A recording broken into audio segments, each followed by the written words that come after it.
নমস্কাৰ, জিয়া টক্সলৈ স্বাগতম জনাইছোঁ।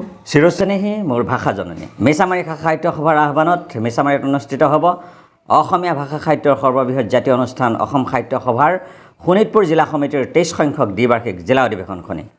ভাৰতৰ ক্ষুদ্ৰ সংস্কৰণ ৰূপে খ্যাত মিছামাৰীত অহা 25 আৰু 26 ডিচেম্বৰ 2022 তাৰিখে দুদিনীয়া বৰ্ণাঢ্য কাৰ্যসূচীৰে সাহিত্যানুৰাগী ৰাইজক আদৰিবলৈ ইতিমধ্যে মিছামৰীয়া ৰাইজ সম্পূৰ্ণৰূপে সাজু হৈছে। সাহিত্য সভাৰ দৰে এটি জাতীয় অনুষ্ঠানৰ জিলা অধিৱেশনখনি আয়োজন কৰিবলৈ পাই নিজকে সৌভাগ্যৱান বুলি অনুভৱ কৰা মিছামৰীয়া ৰাইজ জাতি ধৰ্ম নিৰ্বিশেষে ওলাই আহিছে উক্ত অধিৱেশনখনি সৰ্বতোপ্ৰকাৰে সাফল্যমণ্ডিত কৰিবলৈ।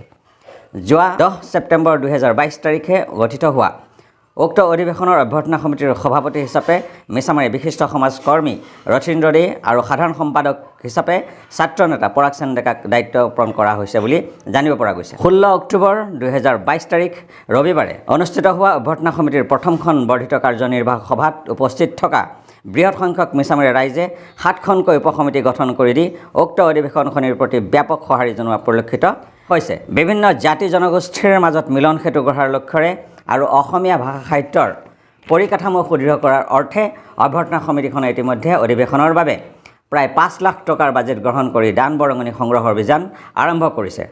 উক্ত অধিৱেশন উপলক্ষে সাহিত্য প্ৰতিযোগিতা, সাংস্কৃতিক অভিবাদন গ্ৰহণ, প্ৰদৰ্শনী আৰু গ্ৰন্থমেলা আদিৰ দৰে আকৰ্ষণীয় কাৰ্যসূচী আয়োজন কৰাৰ উপৰিও মুকলি সভালৈ অসম সাহিত্য সভাৰ সভাপতি আৰু উপসভানেত্ৰীক আমন্ত্ৰণ জনাবলৈ ইতিমধ্যে সিদ্ধান্ত গ্ৰহণ কৰিছে। অধিৱেশনখনিৰ লগত সংগতি ৰাখি অভ্যৰ্থনা সমিতিখনে এখন স্মৃতি গ্ৰন্থ প্ৰকাশৰ দিহা কৰিছে।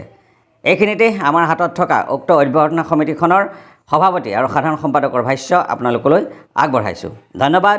জয়তে ভাষা জননী, জয় অসম। মিছামাৰীবাসী ৰাইজে ডাঙৰ এটা সুযোগ পাইছে। অসম সাহিত্য সভাৰ জিলা অধিৱেশন, দ্বিবাৰ্ষিক অধিৱেশন উদযাপন কৰিবলৈ এটা সুযোগ পাইছোঁ। আৰু মিছামাৰী এই সমাজখনত বিভিন্ন জাতি জনগোষ্ঠীৰ মানুহ আছে। সকলোৱে আজি এই সভাকক্ষত আমি বহিছোঁ। মহিলা, পুৰুষ, ল'ৰা ছোৱালী, বয়োজ্যেষ্ঠসকল সকলোৱে মিলিত হৈছোঁ আৰু সকলোৱে আশাবাদী যে আগন্তুক 25 আৰু 26 ডিচেম্বৰে হ'বলগীয়া জিলা সাহিত্য সভাৰ দ্বিবাৰ্ষিক অধিৱেশন আমি খুব সুন্দৰ, অসমত হয়তো আৰু ক'ৰবাত হৈছে নাজানো, কিন্তু আমাৰতো চবতকৈ ধুনীয়া হ'ব বুলি আমি আশা কৰিছোঁ। আমাতকৈ আৰু বেছি ধুনীয়া হ'ব নোৱাৰে বুলি মই আশা কৰিছোঁ।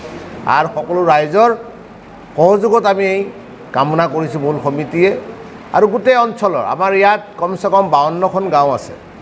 এই 52খন গাঁৱৰে গোটেই ৰাইজ ইয়াত সেইদিনাখন উপস্থিত থাকিব, মহিলাই আৰু পুৰুষে। আৰু বিভিন্ন মহাবিদ্যালয়ৰ পৰা আৰম্ভ কৰি স্কুলৰ পৰা আৰম্ভ কৰি সকলো ছাত্ৰ ছাত্ৰী হয়তো ইয়াত সেইদিনাখন সন্মিলিত হ'ব আৰু সকলোৱে দেহেকেহেকে লাগিব। অকল আৰ্থিক হিচাপে নহয়, সকলোৱে নিজৰ দেহে পৰিশ্ৰম কৰিয়ে হয়তো এই অনুষ্ঠানটো সফল কৰিবৰ এটা চেষ্টা, এটা মনত তেওঁলোকে আচলতে মন স্থিৰ কৰিছে আৰু তেওঁলোকে ভাবি লৈছে যে আমি কৰিম। আজি মিছামাৰী এটা বৰ গুৰুত্বপূৰ্ণ দিন, ঐতিহাসিক দিন। শোণিতপুৰ জিলা সাহিত্য সভাৰ 23 সংখ্যক দ্বিবাৰ্ষিক অধিৱেশন অনুষ্ঠিত কৰাৰ বাবে ডিচেম্বৰ মাহৰ 25 আৰু 26 তাৰিখে দ্বিবাৰ্ষিক অধিৱেশনখন ইয়াত অনুষ্ঠিত কৰাৰ বাবে প্ৰয়াস কৰা হৈছে। আৰু আজি গোটেই মিছামাৰী অঞ্চলৰ বিভিন্ন জাতি জনগোষ্ঠীৰ সকলো ৰাইজ ওলাই আহি যিখন আদৰণি সমিতিখন গঠন কৰা হৈছে। আৰু প্ৰাৰম্ভিকতে আমি এটা কথা অনুভৱ কৰিছোঁ যে শোণিতপুৰ জিলা সাহিত্য সভাৰ যি অনুষ্ঠান ভাগ সুন্দৰকৈ অনুষ্ঠিত কৰাৰ বাবে মিছামৰীয়া ৰাইজে প্ৰয়াস কৰিব আৰু আজিৰ পৰা টঙালি বান্ধিছে ৰাইজে।